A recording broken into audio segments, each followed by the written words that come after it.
दोस्तों प्याज गोल्डन रंग के हो चुके हैं। अब इसमें हम डालेंगे गोश्त। अब हम डाल रहे हैं इसमें गोश्त।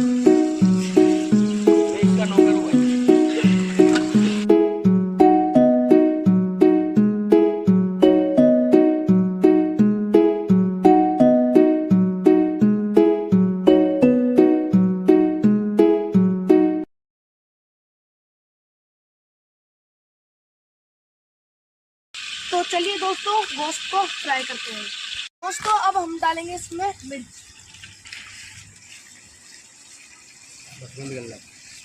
दोस्तों अब डालेंगे इसमें लहसुन अदरक का पेस्ट।